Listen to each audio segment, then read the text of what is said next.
The tea had gone cold in my hands, but I couldn't bring myself to move. Through the kitchen window of my modest Sacramento home, I watched the morning fog lift from the neighbor's garden, revealing the same wilted roses I'd been meaning to tend for weeks. Everything felt suspended, waiting. At 62, I'd learned that waiting was often the most dangerous thing you could do. The doorbell rang at exactly 9:30. I knew it would be my son Jackie before I even looked through the peephole. He had that particular way of standing, shoulders back, chin up, like he was about to deliver a boardroom presentation rather than visit his mother. Behind him stood his wife, Donna, her blonde hair perfectly styled despite the early hour, clutching a leather portfolio against her chest like armor. "Morning, Mom." Jackie's smile was practiced, the one he'd perfected during his years climbing the corporate ladder at the tech firm. "We brought coffee." He held up a bag from the expensive cafe downtown, the kind that charged $6 for what I could make at home for 50 cents. "I already have coffee," I said, but stepped aside to let them in.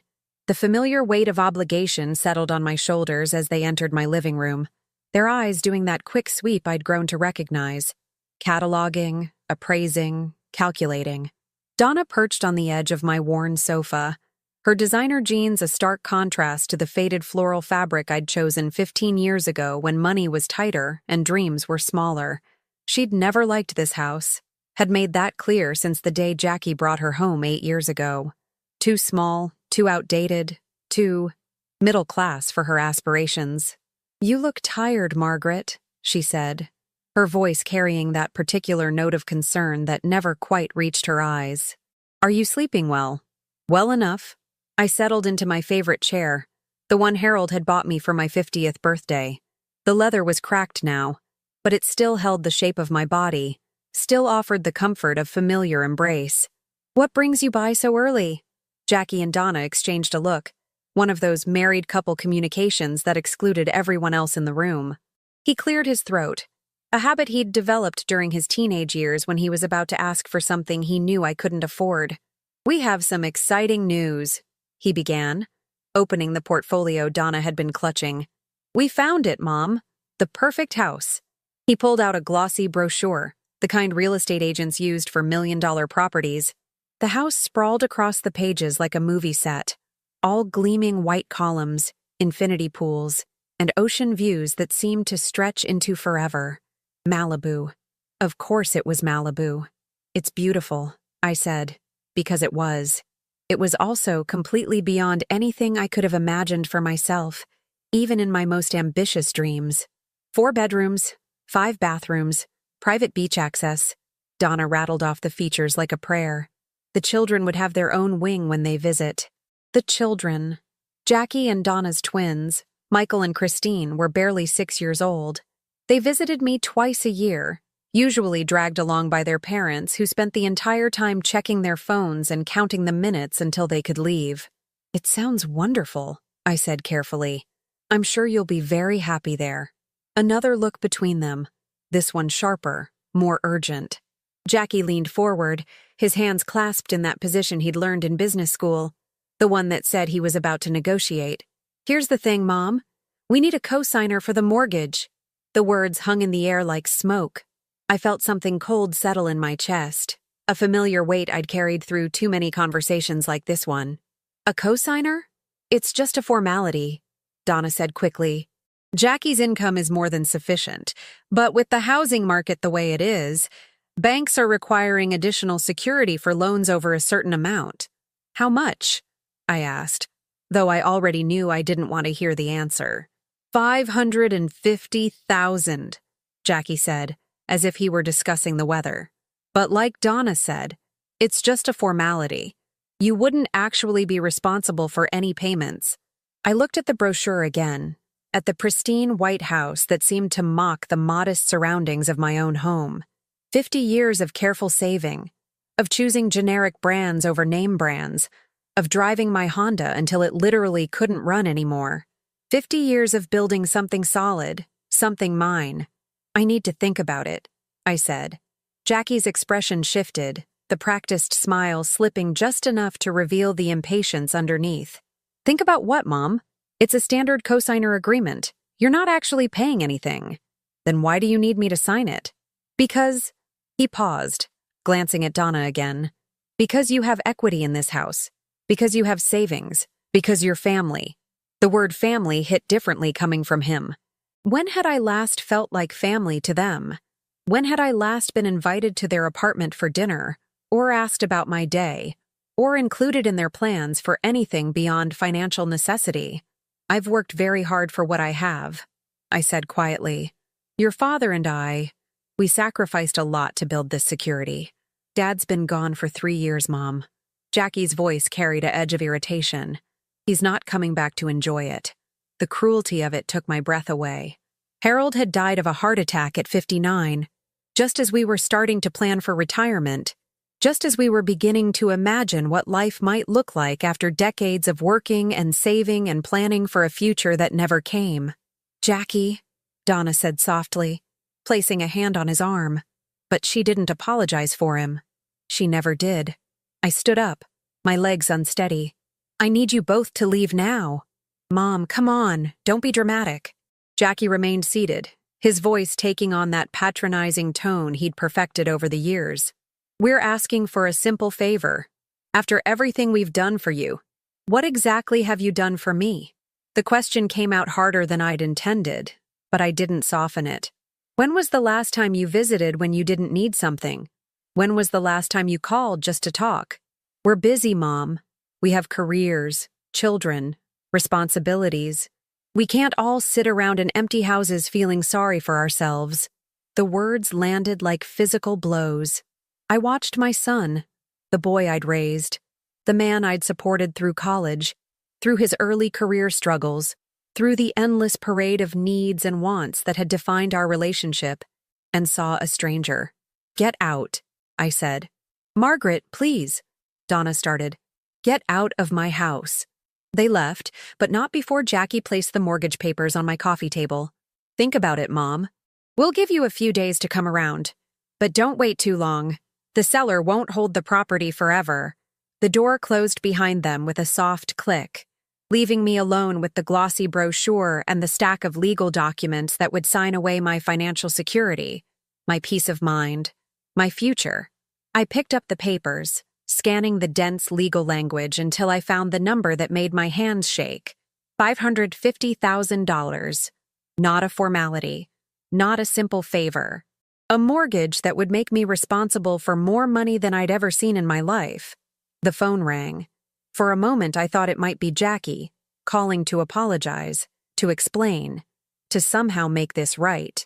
But the caller ID showed my neighbor's number, Janet Waters, the widow who lived 3 doors down. Margaret? Janet's voice was warm, concerned. I saw your son leave. You look upset. Through the window, I could see Janet standing in her own kitchen, phone pressed to her ear, watching me with the kind of attention that came from genuine care rather than calculation. I'm fine, I said automatically, then stopped. When had I started lying to the people who actually cared about me? Actually, no, I'm not fine. Come over, Janet said simply. I'll make fresh coffee. Real coffee. Not that overpriced stuff from downtown. I looked at the mortgage papers one more time, then left them on the table and walked out my front door. For the first time in months, I didn't look back. But as I crossed the street to Janet's house, I felt something shift inside me. A hardening, a crystallization of resolve I hadn't felt since Harold's funeral. My son had made a choice today. He'd chosen to see me as a resource rather than a person, a bank account rather than his mother. Now I would have to make a choice too. The question was, would I choose to be the woman who gave in, who sacrificed her security for the sake of keeping peace? Or would I choose to be someone else entirely? Janet's kitchen smelled like cinnamon and real coffee, the kind Harold used to grind fresh every morning.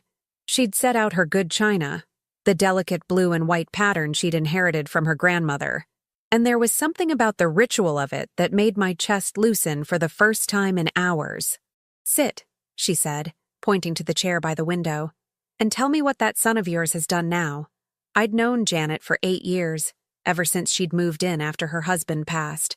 We'd developed the kind of friendship that grew slowly, built on shared morning walks and borrowed cups of sugar, on the understanding that came from two women who'd learned to navigate the world without their husband's steady presence.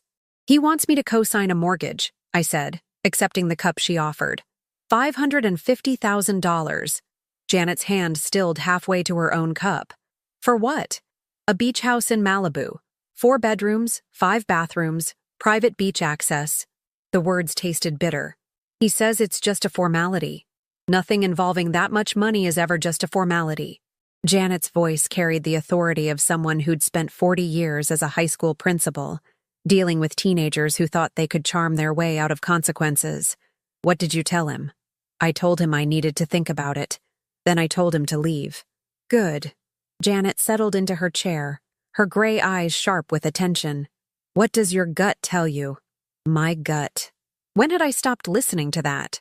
When had I started believing that my instincts were somehow less valid than my son's confidence, his wife's polished certainty? My gut tells me this is wrong, I said quietly. That if I sign those papers, I'll lose everything Harold and I worked for. Then why are you even considering it? The question hung between us like a challenge. Why was I considering it? Because he was my son? Because I'd spent 33 years prioritizing his needs over my own? Because the alternative, saying no, setting a boundary, risking his anger, felt more terrifying than financial ruin? Because I'm tired, I admitted. I'm tired of fighting with him. I'm tired of being the bad guy every time he asks for something I can't give. Janet reached across the table and covered my hand with hers. Her skin was warm, steady. Margaret, honey, you're not the bad guy for protecting yourself. You're not the bad guy for wanting to keep what you've earned. But he's my son. And you're his mother. When was the last time he acted like that mattered? The question hit like a physical blow because I couldn't answer it. When had Jackie last called just to check on me? When had he last included me in his plans, his life, his family's milestones beyond the bare minimum? 3 years ago, I said finally. At Harold's funeral. He held my hand during the service. Janet's expression softened with understanding. Grief makes people do strange things, Margaret. Sometimes it makes them reach for connection. Sometimes it makes them pull away. And sometimes, she paused, choosing her words carefully. Sometimes it makes them see opportunity where they should see loss. What do you mean? I mean your husband left you well provided for. You own your house outright. You have savings. You have security. To some people, that might look like opportunity. The implications settled over me like cold water. You think he's been planning this? I think your son has been watching you live alone in that house for 3 years, and I think he's been doing math.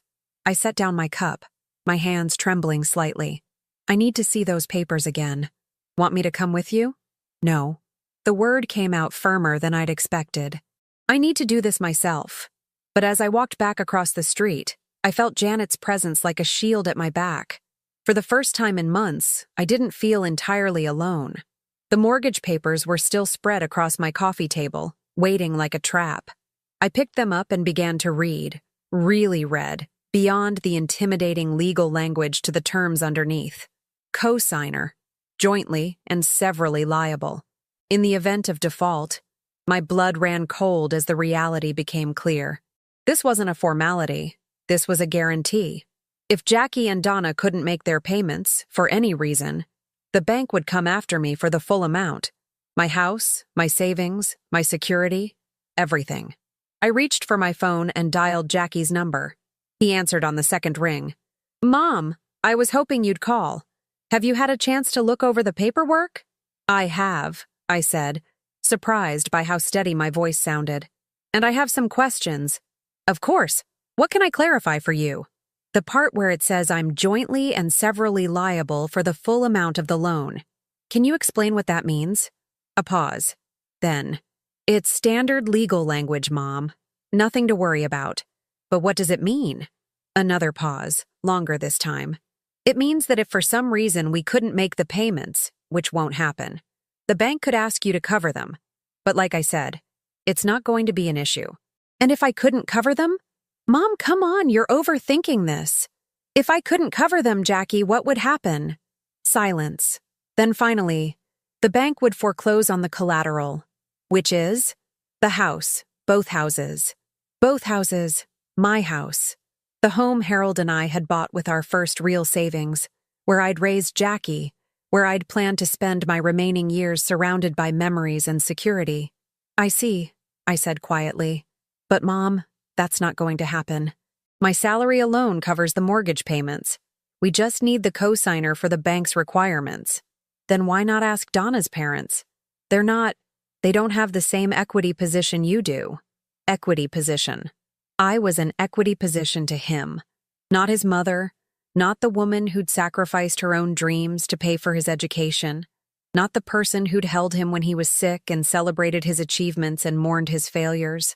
I was an equity position. I need more time to think about this, I said. How much more time? His voice carried a note of impatience. The seller is expecting an answer by Friday. Today was Tuesday. 3 days to decide whether to risk everything I'd built for a son who saw me as a means to an end. I'll let you know, I said, and hung up before he could respond. I sat in my living room as the afternoon light faded. The mortgage papers spread around me like evidence of a crime. The house felt different now. Not like a home, but like collateral. Not like sanctuary, but like something that could be taken away. The phone rang again. This time it was an unknown number. Mrs. Buffett? The voice was young, female, uncertain. Yes? This is Christine. Christine Slaughter. I don't know if you remember me. Christine. The name sparked a memory. Jackie's first serious girlfriend. The one he'd dated through college and his early 20s. The one he'd brought home for holidays, who'd helped me cook Thanksgiving dinner and laughed at Harold's terrible jokes. The one he'd abandoned when he met Donna. Of course I remember you, dear. How are you? I'm good. I'm calling because I heard through mutual friends that Jackie was asking you to co-sign something, and I thought you should know some things about his financial situation. My pulse quickened.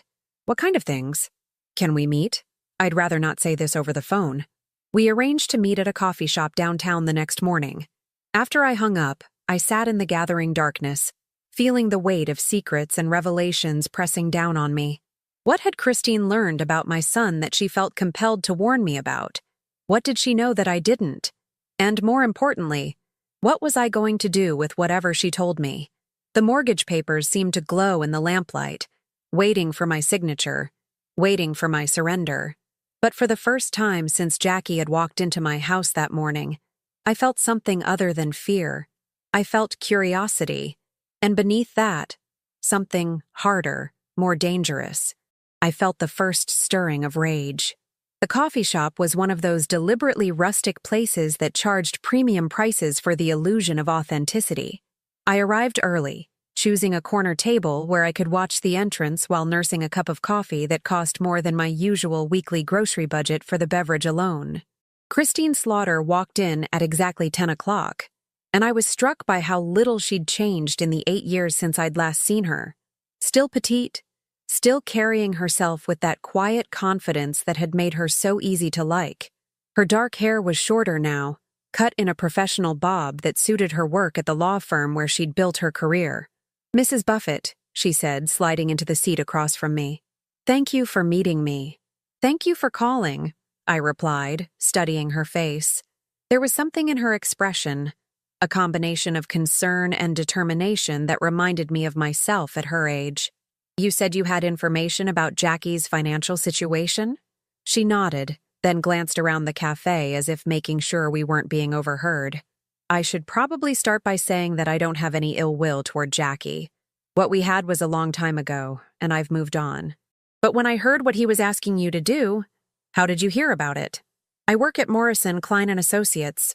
We handle real estate transactions for several high-end properties in the area. The Malibu house Jackie is trying to buy? We're not representing him, but we know the property. And we know the seller. My stomach tightened. What about the seller? The seller is a client of ours. Has been for years. Let's just say he's particular about who he sells to. He runs credit checks, background checks, employment verification, the works. And? Christine pulled out her phone and showed me a screenshot of what looked like a credit report. Jackie's application was declined 3 weeks ago. The words hit me like a physical blow. Declined? His debt-to-income ratio is too high. He's carrying significant credit card debt. a car loan that's upside down, and he's already missed 2 mortgage payments on his current condo. The room seemed to tilt around me. He told me his salary could easily cover the mortgage payments. His salary might be able to cover them, but his existing obligations make it impossible. The bank won't approve him for additional credit without a cosigner who can guarantee the full amount. So he needs me to get approved at all. That's right. And Mrs. Buffett. Christine leaned forward, her voice dropping to almost a whisper. The seller's agent told us that Jackie already put down a non-refundable deposit of $50,000. If he can't secure financing by Friday, he loses that money. $50,000. The amount staggered me. Where did he get $50,000 for a deposit? I don't know, but I suspect it's money he doesn't actually have.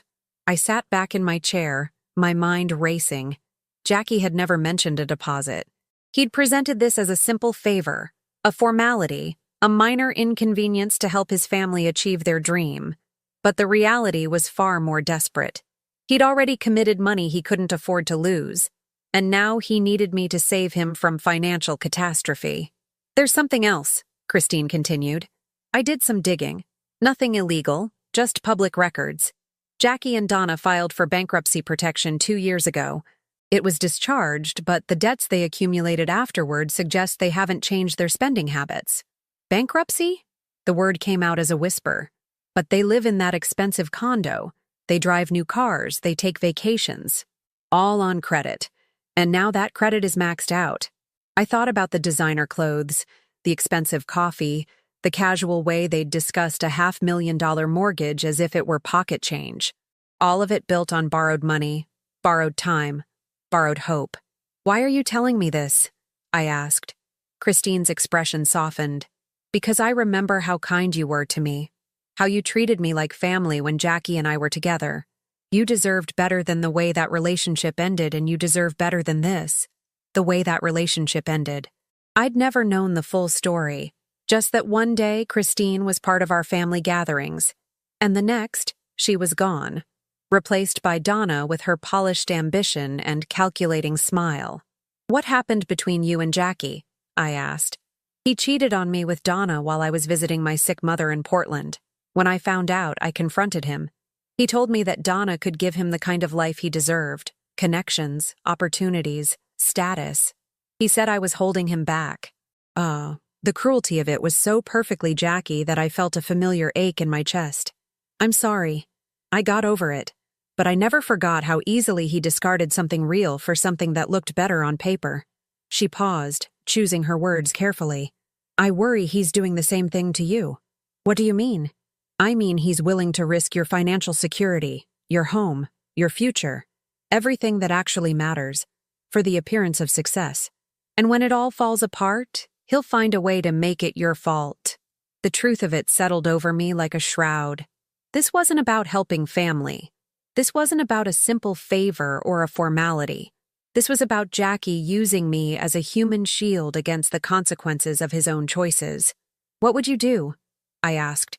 If you were in my position? Christine considered the question seriously. I'd protect myself. I'd say no, and I'd be prepared for him to get angry about it. Really angry. And if he never speaks to me again? Then you'll know where you really stood with him all along. After Christine left, I sat in the coffee shop for another hour, staring at the credit report she'd printed out for me. The numbers told a story of reckless spending, mounting debt, and desperate measures.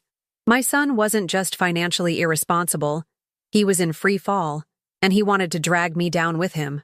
I drove home slowly, my mind churning with possibilities and implications. The mortgage papers were still on my coffee table, waiting for my signature. But now they looked different, not like a favor, but like a trap. The phone was ringing when I walked in. Jackie's name appeared on the caller ID. Mom, I was hoping we could talk. I'm listening. Donna and I have been thinking about what you said yesterday, about wanting more time. We understand this is a big decision, and we want to make sure you're comfortable with everything. The reasonableness in his voice was so perfectly calculated that I almost laughed. I appreciate that. So we thought maybe we could sweeten the deal a little. What if we gave you a small equity stake in the property? Say, 5%? That way you'd be building wealth too, not just helping us out. 5% of a house I'd be fully responsible for if they defaulted. 5% of a dream that could become my nightmare. That's generous, I said carefully. We could even draw up a contract, make it official. You'd be part owner, not just a co-signer. Part owner of what, exactly? The house, of course, the beach house. And if you couldn't make the payments?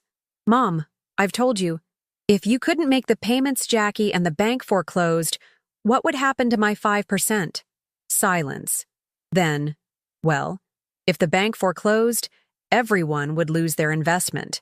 But I'd still be liable for the full amount of the loan. Technically, yes, but... So I'd lose my house, my savings, and my 5% of your house. It's not going to come to that. But if it did... Mom, you're being unnecessarily pessimistic about this. We're talking about a once-in-a-lifetime opportunity here. For who? For all of us. For the family. Family. There was that word again, wielded like a weapon. I looked around my living room, at the photos of Jackie as a child, at the memories embedded in every piece of furniture, every carefully chosen decoration. This was my family too, my history, my security, my peace of mind. I need to ask you something directly, I said. Did you put down a deposit on this house?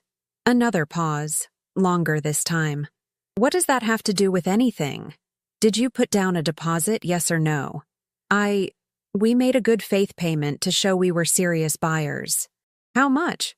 Mom, that's not really... How much, Jackie? $50,000. Where did you get $50,000? Does it matter? The point is, we're committed to this purchase. We can't back out now. But I could. I could still walk away from this disaster before it consumed everything Harold and I had built together. I could still choose to protect myself instead of enabling my son's financial recklessness. I'll call you back, I said. Mom, wait! I hung up and sat in the silence of my living room, feeling the weight of the decision pressing down on me. On my coffee table, the mortgage papers waited like a contract with the devil himself. Outside, I could see Janet working in her garden, her movements careful and purposeful. She glanced up and waved, and I felt a surge of gratitude for her presence in my life. Someone who cared about me without wanting anything in return. Tomorrow was Thursday. Jackie expected an answer by Friday. I knew what I had to do. The question was whether I had the courage to do it. I didn't sleep that night. Instead, I sat at my kitchen table with Harold's old financial records spread before me, calculating and recalculating the numbers until they blurred together in the lamplight. 50 years of careful planning, of choosing security over luxury, of building something lasting. My house was worth approximately $400,000. My savings account held another $180,000. My retirement fund contained $220,000. Everything Harold and I had worked for, everything we'd sacrificed for, totaled just over $800,000. The mortgage Jackie wanted me to co-sign was for $550,000. If he defaulted, and Christine's revelations made that seem not just possible but probable, I would lose nearly everything. At 3 a.m, I made myself a cup of tea and called my own lawyer, Benjamin Scott. His answering service told me he'd return my call first thing in the morning, but I couldn't wait. I needed to understand my options before I faced my son again. By the time the sun rose, I had a plan. Not just for saying no, I'd moved beyond that simple refusal, but for something more comprehensive. Something that would protect me and perhaps teach Jackie a lesson he should have learned decades ago. Benjamin called back at 8 o'clock sharp. Margaret, what's this about a mortgage co-signing situation? I explained everything. The Malibu house, the $500,000 loan, Jackie's hidden financial problems, the non-refundable deposit. Benjamin listened without interrupting, making occasional notes. You absolutely cannot sign this, he said when I finished. Based on what you've told me, you'd be assuming full financial responsibility for someone else's luxury purchase while they maintain all the benefits. It's unconscionable. I need more than just advice on saying no, Benjamin. I need to know about my legal options. What kind of legal options? If Jackie tries to pressure me, manipulate me, or retaliate against me for refusing, what can I do? Are you expecting him to retaliate? I thought about the cold calculation in his voice when he'd discussed the deposit. The way he'd dismissed my concerns as pessimistic, the casual cruelty with which he'd mentioned Harold's death. Yes, I think I am. Then document everything. Keep records of all conversations. Save all correspondence. If he makes threats or engages in harassment, we'll have grounds for a restraining order. What about his access to my finances? Could he somehow force me to co-sign? Not legally, no. But Margaret, if you're worried about your son's potential behavior, maybe we should discuss other protective measures. Powers of attorney, healthcare directives, that sort of thing. I'm more concerned about him having keys to my house. There was a pause. Does he have keys to your house? I gave him a spare set after Harold died, in case of emergencies. I'd recommend changing your locks immediately. After I hung up, I sat in my kitchen as the morning light filtered through the windows, feeling a strange sense of calm settle over me. For the first time in days, I wasn't reacting to Jackie's agenda. I was setting my own. I called a locksmith first, then drove to the bank where Harold and I had kept our accounts for 30 years. The manager, George Adams, greeted me with the kind of warm familiarity that came from decades of relationship. "Margaret, how are you holding up?"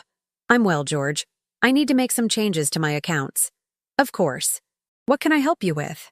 "I want to remove my son's name from my emergency contact list, and I want to set up additional security measures for any large transactions."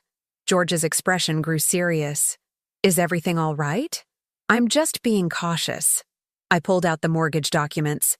"Can you look at these and tell me what you think?" He studied the papers for several minutes, his frown deepening. "Margaret, this is a significant financial commitment. Are you planning to co-sign this?" "I'm planning to say no, but I want to understand what would happen if I said yes." "If you signed this, you'd be fully responsible for $550,000 in debt. If the primary borrowers defaulted, we'd come after you for the full amount plus interest and penalties. And if I couldn't pay, we'd foreclose on any collateral you'd pledged, which according to this document would include your home, and pursue garnishment of your other assets." "Including my retirement accounts?" "Potentially, yes." I nodded, filing away the information. "Can you set up a flag on my account? Something that would require additional verification before any large transactions?" "Absolutely." "What kind of verification?" "I want any transaction over $10,000 to require my physical presence with 2 forms of identification." George made notes on his computer. "Done. Is there anything else you need?" "Yes, I want to update my will."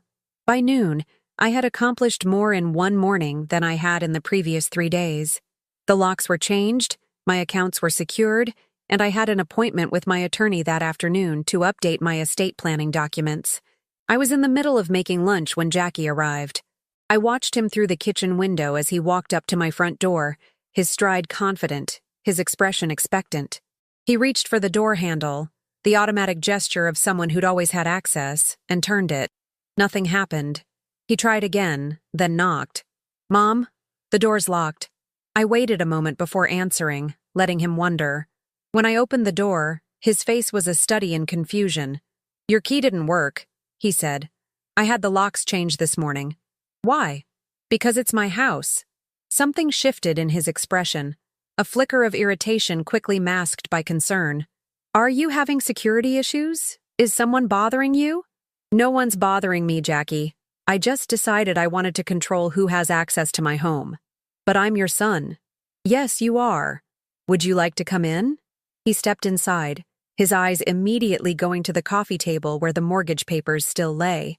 "Have you made a decision?" "I have." "And?" I gestured toward the living room. "Sit down. We need to talk." He remained standing, his jaw tightening. "Just tell me, Mom. Are you going to help us or not?" "I'm not going to co-sign your mortgage." The words hung in the air between us like a physical barrier. Jackie's face went through several expressions: surprise, disbelief, anger, before settling into something harder. "You're not going to help us. I'm not going to risk everything Harold and I worked for so you can live in a house you can't afford. We can afford it. I told you. You told me a lot of things that weren't true." I picked up the credit report Christine had given me. "You never mentioned that your loan application was declined. You never mentioned that you've missed mortgage payments on your current condo. You never mentioned that you filed for bankruptcy 2 years ago." His face went white. Who told you that? It doesn't matter who told me. What matters is that you lied to me. I didn't lie. I just didn't think those details were relevant. You asked me to risk $500,000 based on information you knew was false. How is that not lying? Mom, listen to me. He moved closer, his voice taking on that persuasive tone I'd heard him use with clients. Yes, we've had some financial challenges. Everyone has. But this house is an investment. It's going to appreciate in value. We're not just asking you to help us. We're offering you an opportunity to build wealth. An opportunity to lose everything I have. You're being paranoid. I'm being realistic, and I'm being final. The answer is no. Jackie's mask finally slipped completely. You're really going to do this? You're going to let us lose $50,000 because you're too selfish to help your own family? I'm going to protect myself from being financially destroyed by your poor choices. Poor choices? His voice rose. Everything I've done has been to build a better life for my family, for your grandchildren. And you're going to sabotage that because you're scared? I'm going to preserve my security because I'm smart. Smart? You're a 70-year-old woman living alone in a house that's too big for you, hoarding money you'll never spend. What's smart about that? The cruelty of it was breathtaking. I felt something cold and sharp crystallize in my chest. I'm 62, Jackie, and I earned every dollar of that money. Dad earned it. Dad's dead. You're sitting on a pile of money that could help your family, and you're choosing to be selfish instead. Get out. Mom, get out of my house. You're making a mistake. When we lose that deposit, when we can't get another loan, when my children ask why they can't have nice things, I'm going to tell them it's because their grandmother chose money over family. And I'll tell them it's because their father chose appearances over responsibility. He stared at me for a long moment, his face twisted with rage and something else. Something that looked almost like hatred. You'll regret this. Will I? When you're sitting alone in this house with no family, no grandchildren, no one who cares about you, you'll regret this. I walked to the front door and opened it. Goodbye, Jackie. He left without another word, but I could feel his anger radiating like heat. Through the window, I watched him sit in his car for several minutes, talking animatedly on his phone, probably calling Donna, probably planning their next move. I should have felt sad.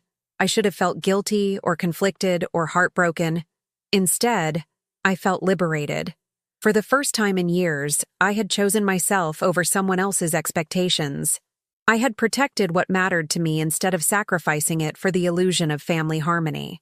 The mortgage papers still lay on my coffee table, but they no longer felt like a threat.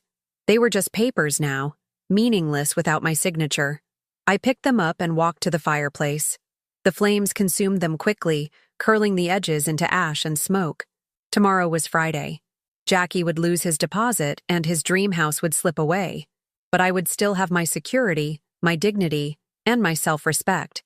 And somehow, that felt like enough. For now. The lawsuit papers arrived on a Tuesday morning, exactly 3 weeks after I'd burned the mortgage documents. The process server was a young woman with kind eyes who apologized as she handed me the official envelope. I'm sorry, ma'am.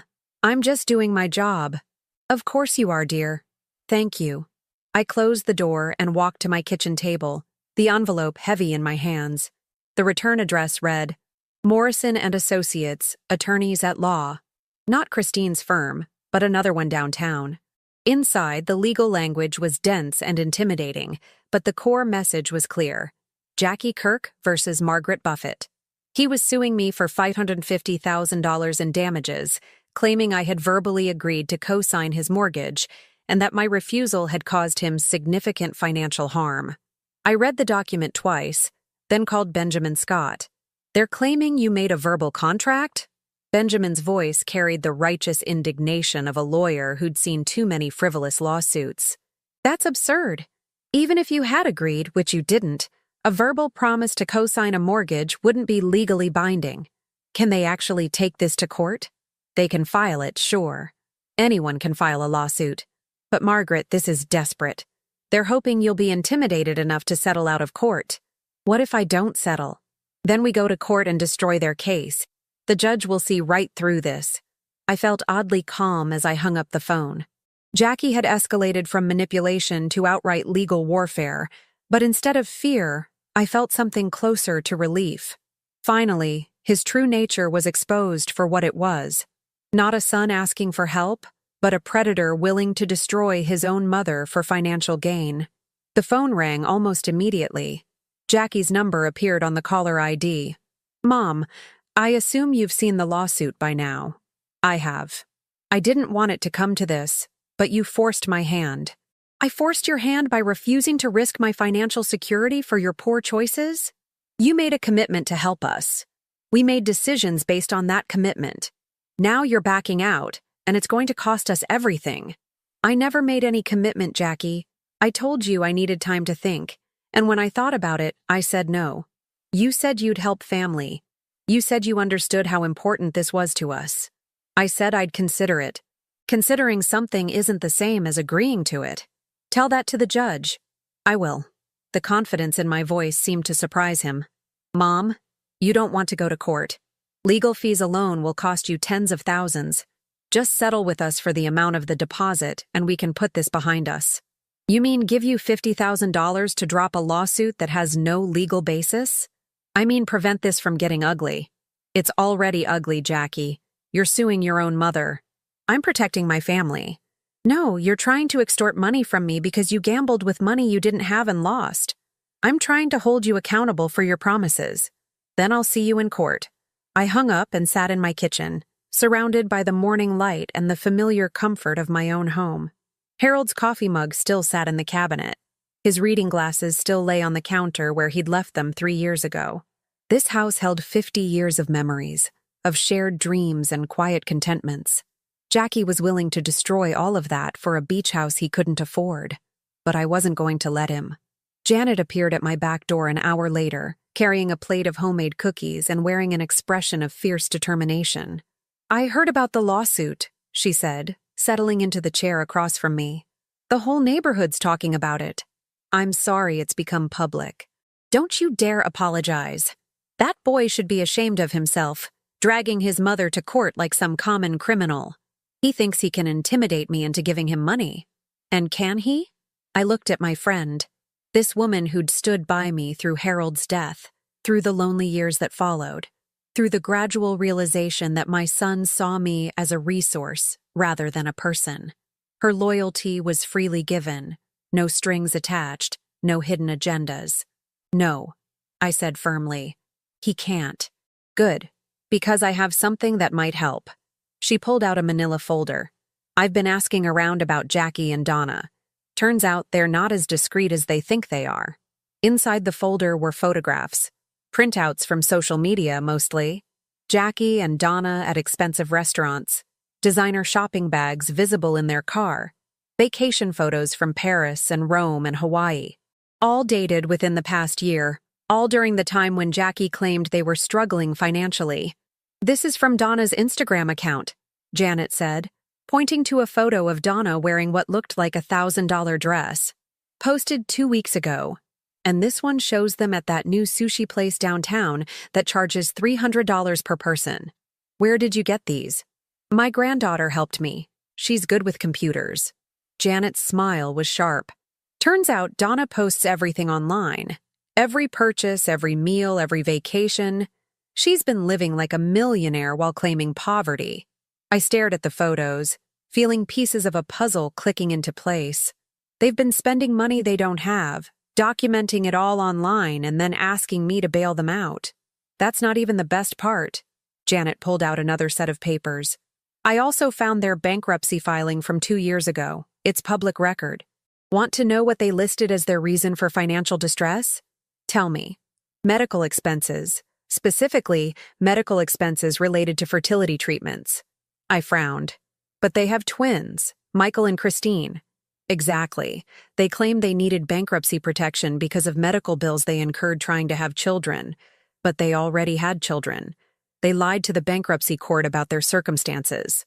The implications hit me like a physical blow. They committed fraud. It looks that way to me. And if they lied to the bankruptcy court, what makes you think they're telling the truth now?"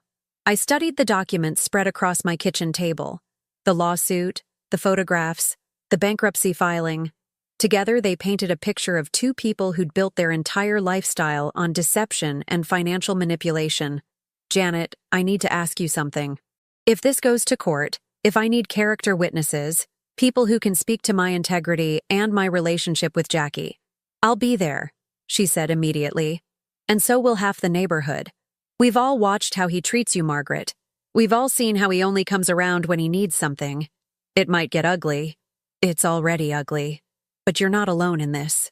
The court date was set for 6 weeks later. In the meantime, my lawyer began building what he called a comprehensive defense strategy. We documented every interaction I'd had with Jackie, every lie he'd told, every manipulation he'd attempted. Christine Slaughter provided an affidavit detailing Jackie's financial deception. The bank manager testified that Jackie's loan application had been declined due to his credit history. But the most damaging evidence came from an unexpected source. 5 days before the trial, I received a call from a woman named Madeline Finney, who identified herself as Jackie's former colleague at the tech firm. Mrs. Buffett, I've been following your case in the news, and I feel I need to tell you something about your son. What is it? Jackie was fired from his job 2 months ago. Not laid off, not downsized, fired, for falsifying expense reports. My blood ran cold. He's been fired? He was submitting fake receipts for business expenses, inflating his reimbursements. When they caught him, they terminated him immediately and reported it to the police.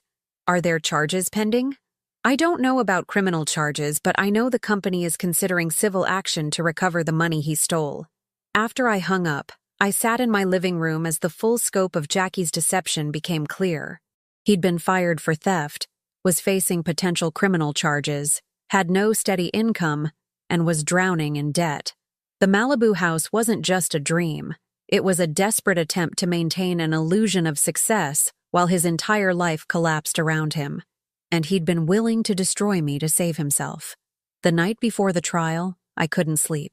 I walked through my house, touching the furniture Harold and I had chosen together, looking at the photographs that chronicled our life together and Jackie's childhood. In one picture, Jackie was maybe 8 years old, grinning toothlessly at the camera, while Harold helped him build a treehouse in our backyard. When had that laughing boy become the man who was willing to sue his own mother? When had love become leverage? When had family become a weapon? I didn't have answers to those questions. But I knew that tomorrow, in a courtroom downtown, I would face the son I'd raised and refuse to be his victim one final time. The mortgage papers were long since burned to ash. Jackie's lawsuit would meet the same fate, and I would still be standing when it was all over. Because I had learned something important in these past months. I was worth protecting. My security, my dignity, my peace of mind. They mattered. They were worth fighting for. And tomorrow, I would prove it. The courthouse felt colder than I expected, even though it was spring. I held Janet's hand as we walked through the crowd of reporters and curious onlookers. I'd worn my navy blue suit, the same one I'd bought for Harold's funeral. It felt like armor now. My son sat across the aisle, stiff in a gray suit that didn't fit quite right. He looked older than I remembered, but not wiser. Donna wasn't there. Maybe shame finally caught up with her. Or maybe she just didn't care.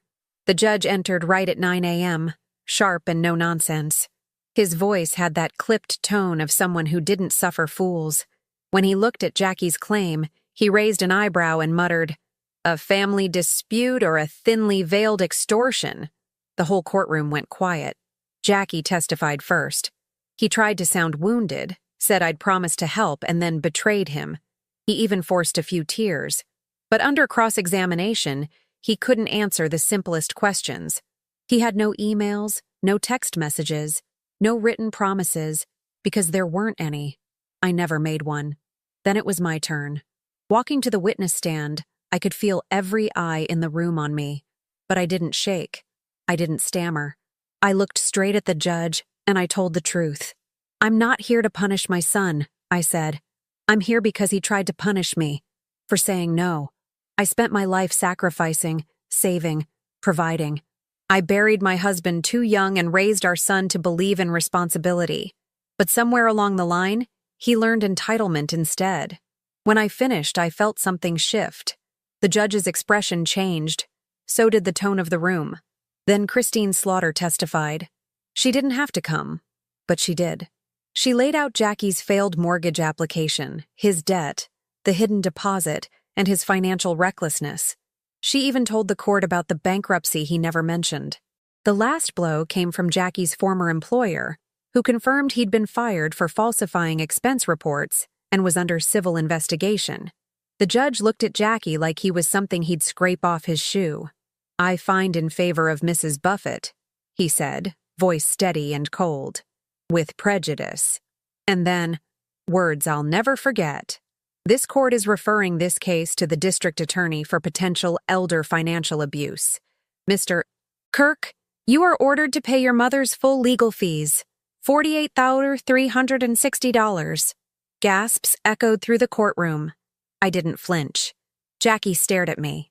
I didn't return the look. We walked out of that courtroom, Janet beside me like a soldier. Reporters called my name, but I kept walking. I didn't need headlines. I needed peace. The weeks after the trial were a whirlwind. The DA opened a formal investigation into Jackie's actions. Donna filed for divorce and took the twins to Arizona. I later learned that Jackie was charged with attempted elder financial exploitation. He took a plea deal, 18 months probation, mandatory financial counseling, and a no-contact order. He lost his job permanently. Word spread fast in Sacramento. His name was tarnished. Employers cut ties. Friends disappeared. And me? I reclaimed my life. I rewrote my will. Jackie is out. I left everything to a scholarship fund for older women who want to go back to school or start over. I named it after Harold. He would have loved that. I changed the locks. I updated my legal documents. I even started volunteering at a legal aid clinic for seniors who'd been manipulated or financially abused by family. "I'm not a lawyer," I told them, "but I know what it feels like to be treated like a bank instead of a person." Somewhere along the way, my story got picked up by the news. A small headline turned into a feature. "Widow refuses to co-sign son's luxury home. Wins in court and sparks change." I was invited to speak on the radio, to write editorials. I didn't say Jackie's name. I didn't need to. Then one day, a letter arrived. Handwritten. I recognized the handwriting before I even opened it. "Dear Mom, you probably won't want to read this, and I wouldn't blame you. I just want to say I'm sorry. Not just for the lawsuit, but for everything. I lost everything, and I deserve to. But I'm trying to start over. I know it doesn't fix things. I just hope one day you can forgive me. Jackie." I folded it, placed it in a drawer, and never read it again. I didn't throw it away, I just put it somewhere I wouldn't see it every day. That was enough. Some wounds don't heal, not completely, but they do stop bleeding. Tonight, I sit on my porch with a cup of tea, listening to the crickets, watching the roses Harold planted all those years ago bloom in the twilight. My house is still mine. My savings are intact. My peace is unshaken. And most importantly, I chose myself. I chose to protect my dignity over pleasing someone who stopped seeing me as his mother the moment I said no. I used to think peace came from keeping the family together. Now I know better. Peace comes from protecting what's sacred, even when it means letting go.